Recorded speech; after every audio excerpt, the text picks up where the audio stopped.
Hello, and welcome to episode 29 of TBR, the To Be Read podcast, where we talk about the books we love and the topics that interest us. I'm Patrick Stemp, and with me as always are Michael Ronn and Jamie Maltman. How you guys doing? Great. How's it going, Patrick? Good.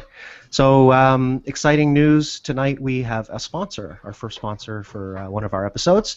And tonight's episode of the podcast is sponsored by Sawyer Jackson and the Long Land by Kevin Tumlinson, and Season 1 of The Lucid by Kevin Tumlinson and Nick Thacker.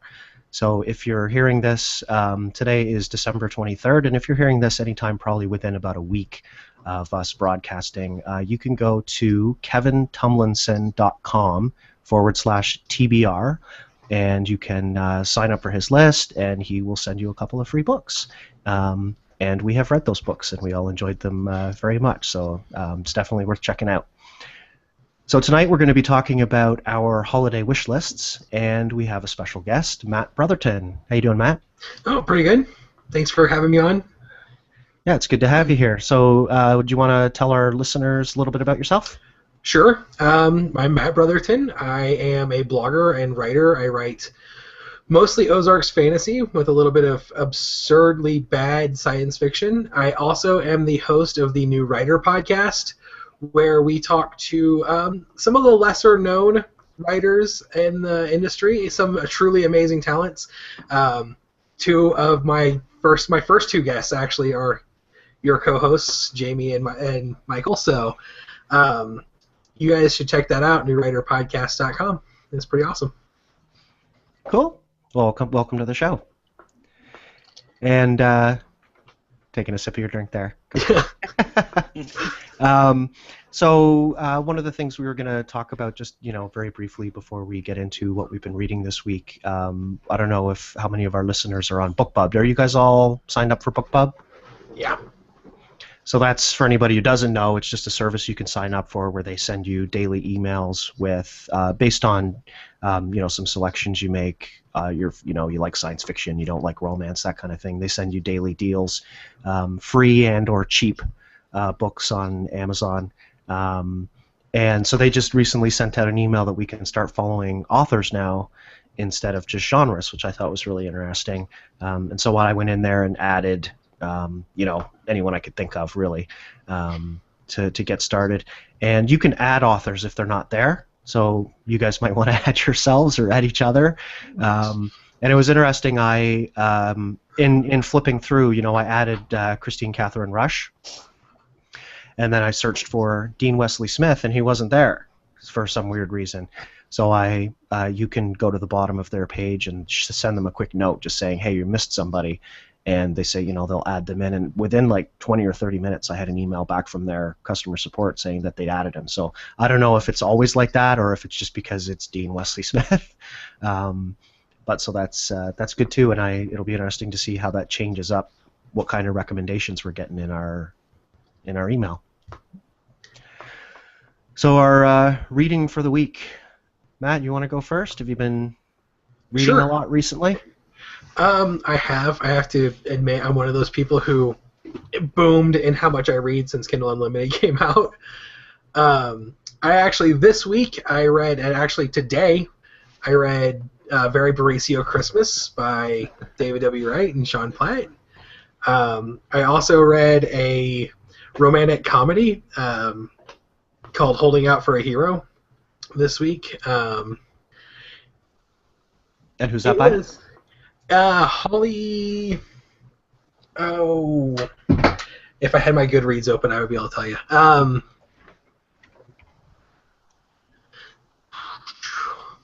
I'm sorry, I'm not prepared for this. That's okay. Something Holly. We can come back to it if it takes you a minute to. Yeah. Yeah. I also I've been reading a lot lately because I haven't been writing.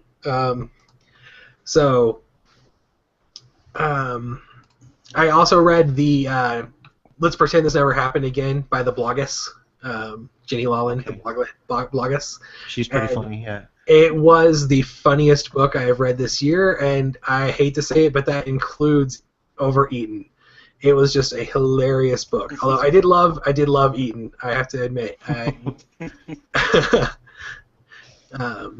if you guys haven't read Michael's book about vegetable terrorists, then you're seriously missing out.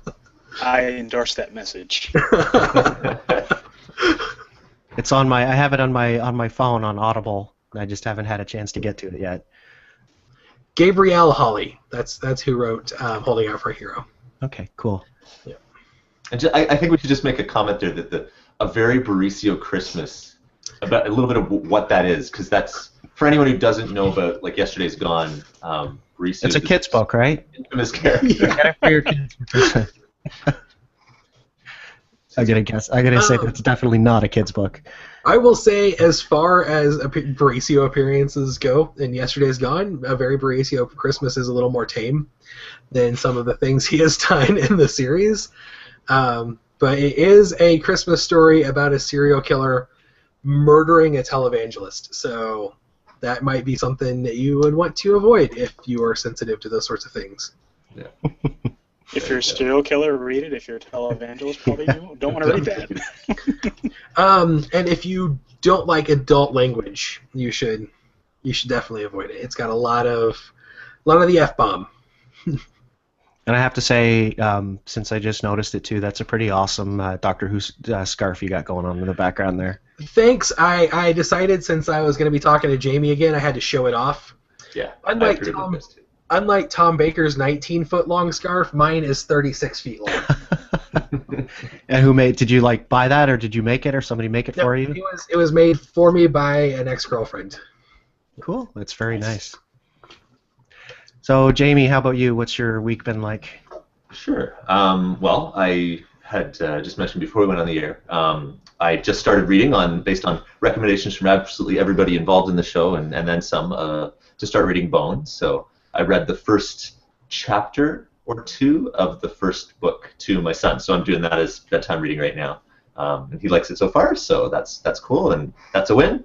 I also finished reading the first Sandman, so that was the Preludes and Nocturnes, and so it's funny. It was neat reading, or it's by Neil Gaiman, first one Bone by Jeff Smith.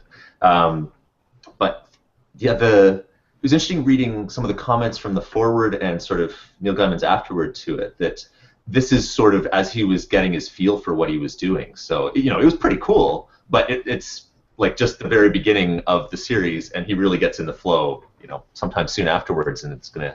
I already really liked it, but I think, from all accounts, it gets better and better, right? So, excited to continue with that very soon. And I knew that my library reservation of The Ocean at the End of the Lane by Neil Gaiman was coming in, and I knew I was going to be picking it up today, so I have that in hand now.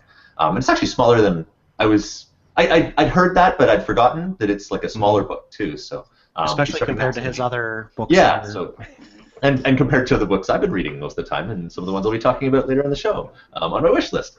So excited to start reading that. But because I've been waiting for that, I mentioned a couple of weeks ago that I picked up the selected stories of Philip K. Dick. It was on one of those. I think it was like a sci-fi fantasy freak email list, or something like a book club, but it's specifically sci-fi and fantasy. I think it was the Sci-Fi 365, wasn't it? I'm not on that one, so I might have been okay. Book Barbarians, another one. So it's one of those two that I see that's got sci-fi and fantasy only. So I've read, I think, the first. So just to fill that spot until I start reading the next book, I read, I think, maybe the first 4 stories in that. So enjoying that very much, and I think I just read Paycheck, which it was funny. I saw that, I was looking up after I started reading. I'm like, okay, I want to see which ones. Yeah, and you're probably laughing for something I'll relate to. I looked in the Wikipedia entry from the book of which ones are the ones that have been made into movies, and then saw that was made into a movie. And there's like the infamous Ben Affleck quote related to that if I just walked into this movie and hadn't realized I was in it, I would have walked out, or something like that. So, not the greatest hits of Philip K. Dick movie adaptations is Paycheck. But I like the movies. I mean, I was making a note because there's a couple that I haven't seen that I want to, like The Adjustment Bureau. I haven't seen that yet, and Scanner Darkly. But even I liked Paycheck, and I loved Next with Nicolas Cage. And And one of the really cool one that I liked was Imposter. That was one of his too. And of course, there's Total Recall, Minority Report, Blade Runner. I mean, the list kind of goes on and on. But even I liked Paycheck. I like the story, but it was funny to hear like him denigrating his own work. Really, like I was actually laughing because I was talking about that movie today as an example of how you can take any idea, no matter how bad, and do a fairly decent job at telling the story. Because I mean, spoiler alert for a movie that's like 15 years old, but that movie is about Ben Affleck reverse engineering a telescope powerful enough to see into the future. Right. So it's like, that's a horrible idea, but I loved that movie. Well, and in the story, it's like, you know, that's there, but that's just backdrop to what's going on. Like, it doesn't go into much detail at all. It's like, it's just, you know, 2 lines of this is what it is, and this is the limits of what it does, and that's it in the story, right? So. Yeah, well, I don't know. I read sort of the synopsis of how the story, like how they did it as the movie, and I'm like, that doesn't sound necessarily as good as the story went in some ways. Like, I don't know. So he's a hard. Sort of modernifying it, right? His stuff is pretty hard to translate into movie, honestly. At least they try, and I enjoy them. They're fun. Yeah, Is that your list? I think the first story in the one was the first story in that selection was the one about the wub. Can't remember the full name of it, but.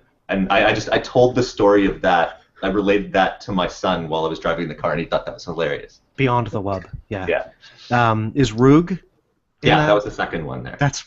I mean, you can't get much weirder than that. That's pretty weird. Yeah, it's neat though. Like I've heard so much about him. I've seen movies based on his work, but I'd never actually read his short stories. So it's cool to be, you know, getting into that and seeing. Stylistically what he's like, you know, from the writer perspective, but just, you know, they're engaging, interesting idea stories, and that's what he does, right? So, cool. I would check out Dr. Futurity if you want to check out one of it. Of course, like The Man in the High Castle, but Dr. Futurity is one that I read recently that I really enjoyed. Cool. So, Michael, how was your week? Well, it was okay. It was. I didn't get as many novels. Actually, I didn't read any novels.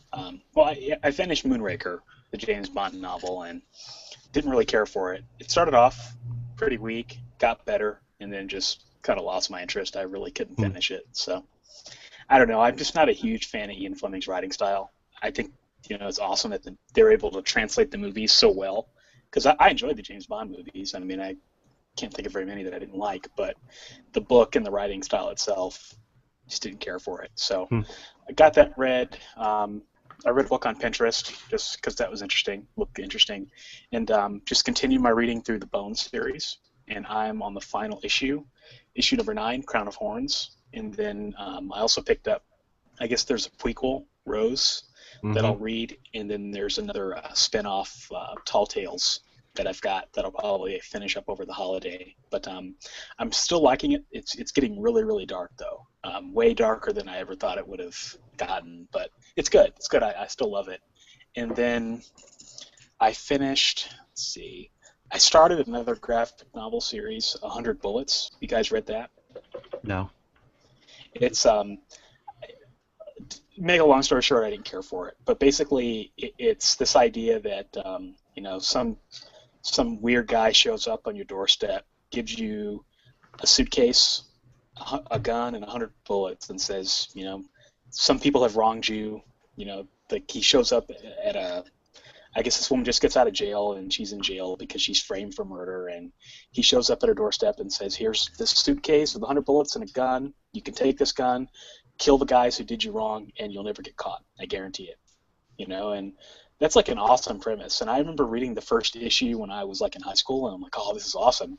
And it inspired my first book. And I was like, oh, I should probably go back and reread it. And I just didn't care for it. It just didn't keep my interest. It was really, really dark and really gritty. And I felt like it was dark, and it's the kind of graphic novels I don't like. Like, it's just dark and gritty just to be dark and gritty. You know? Well, that sounds like the premise is taken from the old, I want to say Outer Limits or Twilight Zone. I don't remember who did it first with the button or whatever. If you get a box, and if you open the box, I think that's what it is.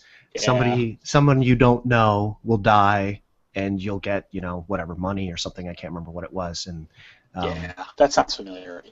That's a good point. I forgot about that episode. I think it's the Twilight Zone. But Yeah, I think so too. yeah, I just didn't care for it. People, they hail it as an awesome crime novel or crime graphic novel series, but I just didn't see it. And on top of that, I thought the racial depictions and all that was really stereotypical and just not appetizing for me. So that's pretty much all I got read this week. What about you, Patrick? Well, let's see. I started out by reading The Lucid, which is one of the books that's sponsoring the show tonight. So wanted to make sure I read that. It's actually season 1 of a new series by Kevin Tumlinson and Nick Thacker, and it's good. The series starts out with a guy who's basically on the run. He's stolen something from where he works, and he needs to get it somewhere. And I don't want to give too much away, but he works in a water treatment plant. There's something going on in his town, something in the water, and he's trying to figure out what it is. And it's a good read. It's hard to tell where they're going to go, and sometimes you get that with the serials, right? Where season 1 is a little bit of the setup, and then in season 2 we'll maybe learn a little bit more about exactly what the heck is going on in this strange world. But I enjoyed it a lot. And then I started reading Kick by John L. Monk, who's actually a listener who, we're always asking for suggestions, and so he threw one our way. Can I mention it for a second on that? Because he'd actually just mentioned he's really enjoying the show, and I actually had already downloaded his book previously, and I don't remember if I just seen the cover and read the synopsis, like just sort of saw his name and saw it in his signature or something like that. He initially hadn't suggested it to me, and I just noticed it, and I had it on my, on my Kindle already, and I hadn't gotten around to it yet.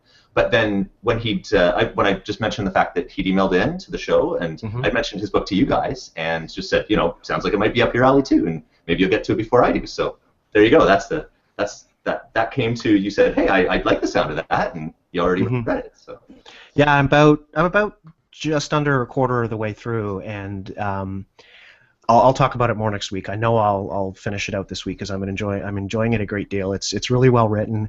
It's about a guy who basically he died, it sounds like, a long time ago, and since then he's been kind of jumping into the bodies of very bad people, and he's living in their body for about 3 weeks before he gets kicked out. And then he kind of goes somewhere and eventually comes back into a new body. But while he's in the bodies of these very bad people, he kind of messes with their lives in a very big way, because they're very bad people, and that's what he does. So I'll report back more on that next week when we talk. But I'm enjoying it very much. I've kind of put a couple other things aside to read it because I'm enjoying it. And then after last week, so some other things that I kind of picked up to start, but as I said, put aside, was I picked up the first book in the Redwall series by Brian Jacques, which is something I've been meaning to reread for a long time.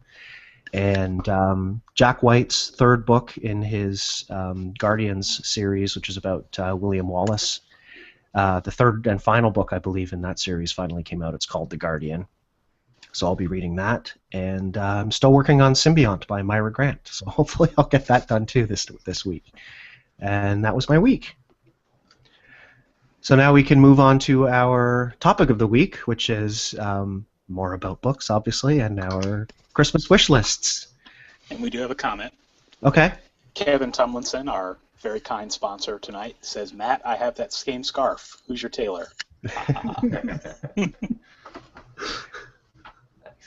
Now, do you wear that around town? I have in the past. I actually have a what I call my practical baker scarf. I have one that is the exact same pattern, only it's only 12 feet long. Okay. So I usually wear that. I'm a scarf collector, so I have like 12 or 13 different scarves like that. Nice. Cool. So what books are we all looking forward to on our holiday wish lists this year? Anybody want to go first? I'll go first. Go for it. I've got one book that I really would like, and that is, would love the full color edition, single tome version of Bone. It's expensive as heck. I think it's like it's like $120 or something like that. But I think it would be really cool to have all the episodes in one place and in one volume. It looks really beautiful. And I was on Barnes and Noble actually, like this past week, looking to see if I could get the whole series in one, because I'm gonna want to read it again, and it's definitely one you want on your shelf. And I found one, but it was black and white, and it's like, I don't know if I can do that. I don't know. I don't know. I guess if I started off reading it black and white, it might be a little different. But no, so that's probably number one on my wish list. I'd probably say number two would be I wouldn't mind getting the Mouse Guard books. I enjoyed those, and they're kind of square hardcover books that are really pretty. But I'm kind of waiting. I think he's still writing that series, so I kind of want to wait till he finishes before I buy them. Just because because he might come up with a box set or something that might be nice. I don't know. I feel like with graphic novels, it's just so much easier to buy them and covet them than it is physical books with me anymore. I mean, it's just not the same reading a comic or a graphic novel in Comixology. I guess I'm still not there yet as a graphic novel reader. I don't know about you guys. No, I would agree. Yeah. And then, yeah. Is that your list? That's my list for now. My computer froze, but I'll have to pull the rest out. You guys want to go ahead? Just nothing but technical issues for me tonight. I don't know what it is. Matt, how about you? Well, last year I moved from Kansas City to Montana, and I had to get rid of all of my physical books. So, my list for books that I would love to get is actually just really long. Like, I had all 15 of the Wheel of Time books in hardback, and I would love to have those again. They look really nice on a shelf, like a giant log of paper that you could hit somebody with if you needed to. But just all the classics. Like I would love to have the Dresden Files books. I only have Changes, which I picked up at our Dollar Tree here at Helena. So just I'm one of those people who buys a book when I want to read it. So for me, it's all about the quality collector's hard editions that I'm really wanting. I told my dad I was going to come on here and be like, you know what I'd really love for Christmas is a signed copy of A Brush with Darkness and Eaton. Nudge, nudge, wink, wink. But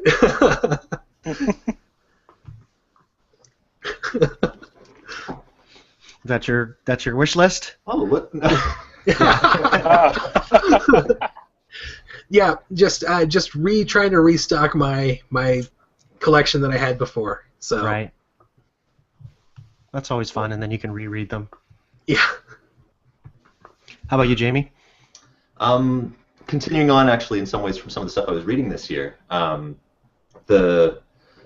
having really enjoyed The Name of the Wind so much with Patrick Rothfuss's Name of the Wind this year.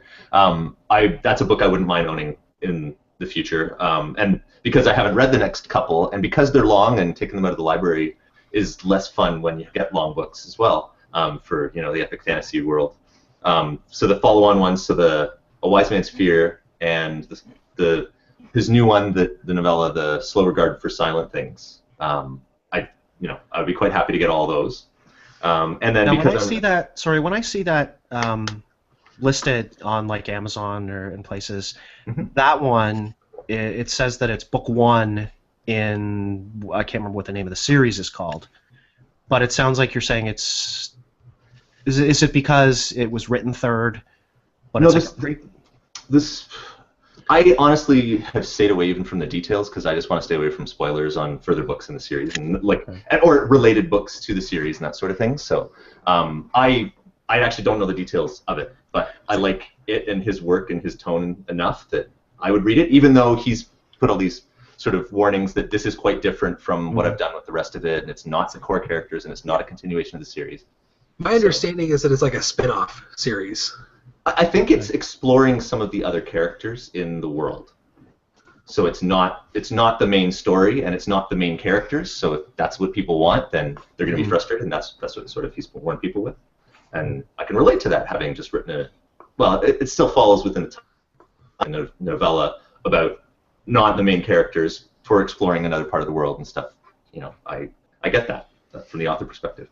So then the other ones would be, given that I've really enjoyed I've sort of entered into Brandon Sanderson's world in a funny place. Like I didn't start with even him finishing off Wheel of Time, or I didn't start with his early books like the Elantris and the Mistborn series, like which I wouldn't mind reading those. But because I started with Warbreaker and The Emperor's Soul, which are just sort of off different things, those huge ones that I've mentioned before.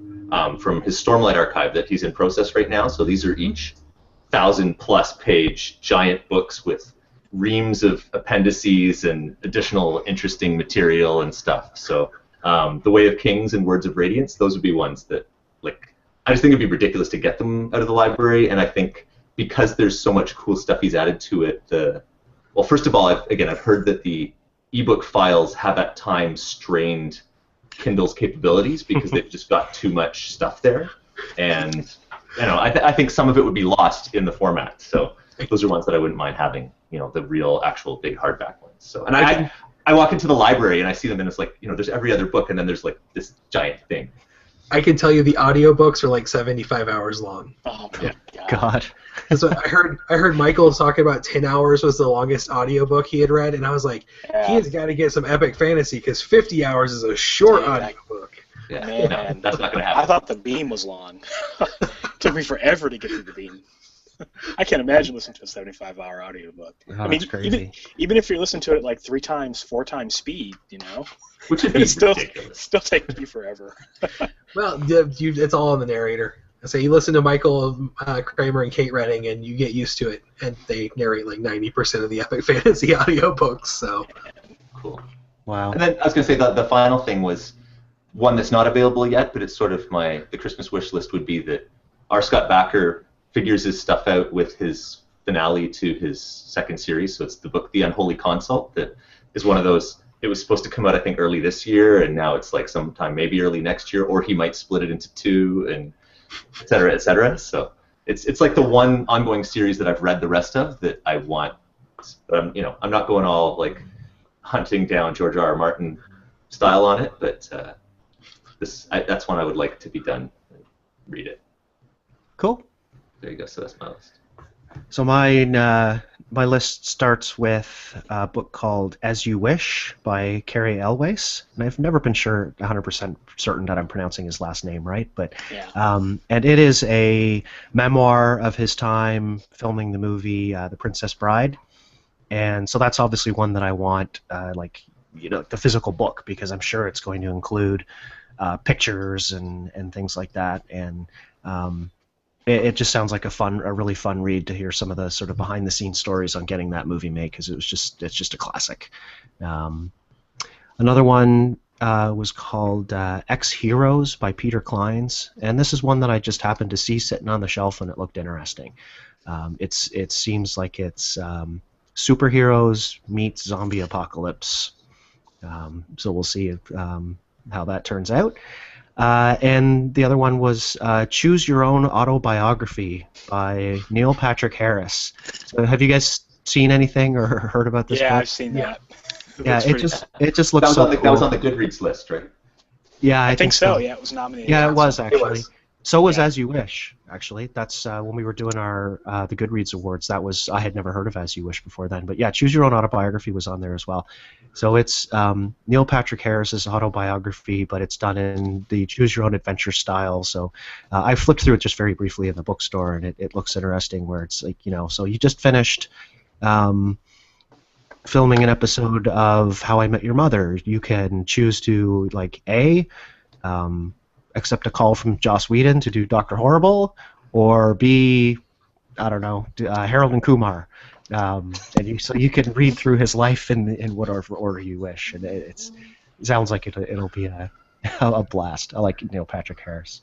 It's great. And then I actually, so as happens sometimes when your families get older and you get gift cards and early Christmas things, I figured I'd show you a couple of the things I got because they're just crazy. But I grabbed one book this week that I think I mentioned last week, which is Stephen Brust's The Book of Jereg, which is the first 3 books in his Vlad Taltos series. And it's one of those series which, for some strange reason, you can get book 5 and book 8 and book 11 on your e-reader, but you can't get books 1, 2, or 3.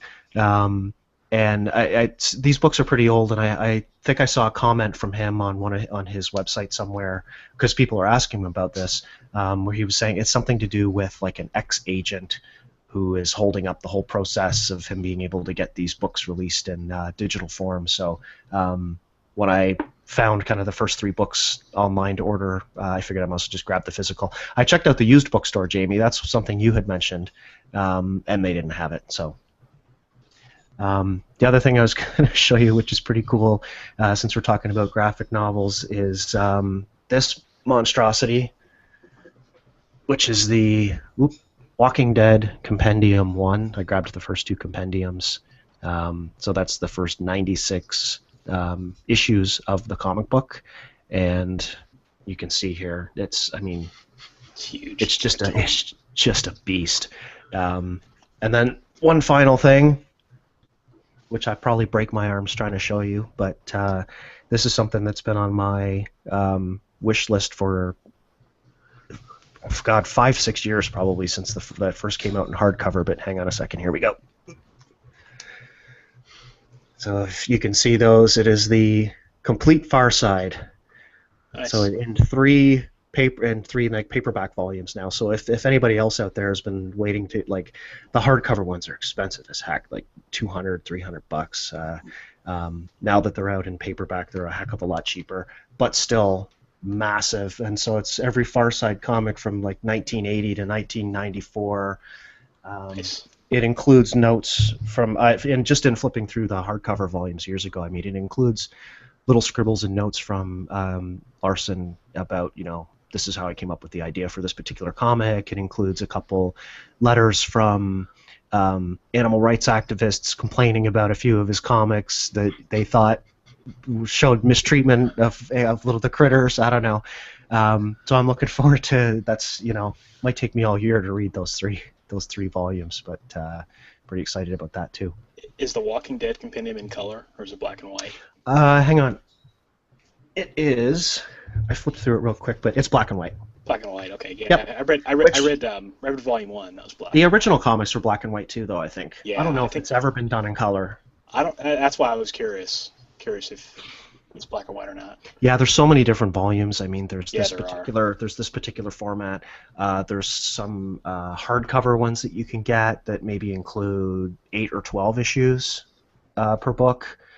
And then I think there's some smaller graphic novels that, they've released the series in so many different ways. I couldn't say for sure if any or none of them are in color, but I can't remember off the top of my head. Yeah. Well, I had one that I wanted to add to my list, and that is the annotated tales of Hans Christian Andersen. Which, okay.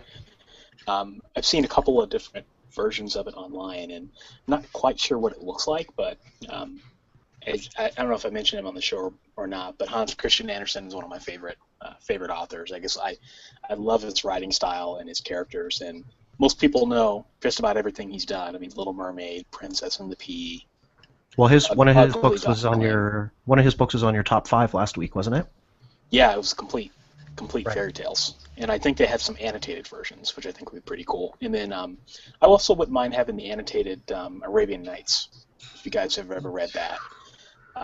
With Scheherazade. Yeah. Those are great tales. Classic I've stuff. got I love the Canterbury Tales too, and I've got a really nice edition of that. I think it'd be pretty cool to have all the different story. I'm a sucker for those types of books, where you've got like the frame narrative, and I think it'd be pretty cool to see some genies and the crazy stuff in the Arabian Nights. Talk about world classics. Annotated. I don't know if you can see Nice. that. Yes.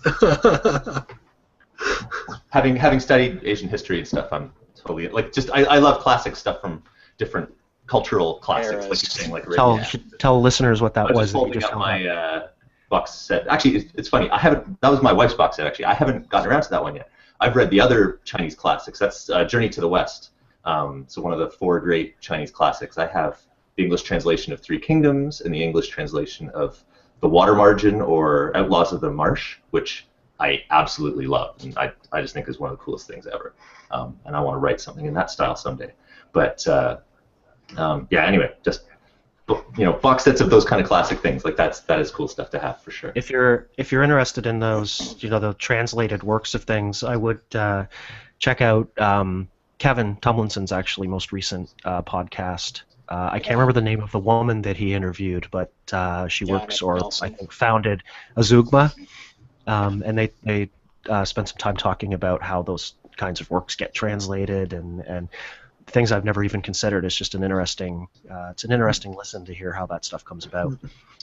There's an interview in the back of the audiobook version of 1Q84 with the translators who did talking about how the process of going back and forth with the original writer and making little changes to the dialogue because of there are these jokes that work perfectly in Japanese but make no sense at all in English. Right. Yeah, it was pretty awesome. It's funny. That'd be interesting. Yeah. That's one that my wife and I actually, because we both read it and enjoyed it, and we were talking about like how the hell did that get translated like that? Because it flows so well in English. Like it's interesting, yeah, because one of the things they talk about that I never would have considered was they were talking about how English has sort of become an intermediary language, where if I think the example they used was if you were going to translate something from Inuit to Thai, those two, good luck finding somebody who can translate but you could probably find somebody who can translate from Inuit to English and then from English to whatever. So that was interesting, and it's a good listen. Cool. Yeah, so, some languages translate better than others. Yep. I did see in one of the comments, pre-show comments, Roland Denzel from last week's episode was saying that Wonderbook that I'd mentioned is now on his Christmas list, for this week. So kind of the crossover between episodes from one of our regular listeners. So that was pretty. That's one that I wrote down that I definitely want to check out, and I think it didn't land on my sort of wish list for Christmas, but I think it is one that's gonna get on my list for sure. It just looks. It's such a cool physical book. Yeah, it does. Yeah. I had to reevaluate my goals for how many books to read next year based on the fact that you guys just add so much to my to read list. That's what we do. That's what we do best all the time. So, are any sort of final comments before we close out for the night? Nope. Good. So I want to thank Matt Brotherton for coming on the show. And where's the best place that people can find you online? mabrotherton.com has all of my information there. You can find me on Twitter and Facebook and Google+, and newwriterpodcast.com if you want to hear me talk to writers about nothing in general. So. Okay, that's great. And so for our viewers and listeners, don't forget to go to kevintomlinson.com/TBR to get your free books, copies of Sawyer Jackson and the Long Land and The Lucid. It's Kevin, spelled like it sounds. It's Tomlinson, TUMLINSON.com. And we'd love to hear from you. Send us an email at tbrpodcast@gmail.com if you have a question or if you'd like to suggest a topic for the podcast. If you're an avid reader and you'd like to talk about joining us for an episode and talk about books, let us know. We typically record Tuesdays at 9 p.m. Eastern, but we can change that up if we need to. You can also subscribe on YouTube or iTunes, and if you'd like to leave us a rating or a review, that would be fantastic. And be sure to visit our Goodreads page, which the link should be in the description for the show. So next week we are going to have an episode on it'll be episode 30 on the 30th, and we're going to talk about the books that are coming in 2015 that we're looking forward to reading and getting on our TBR lists. And thanks for listening. You guys have a great week. Happy holidays, everyone. Happy holiday reading.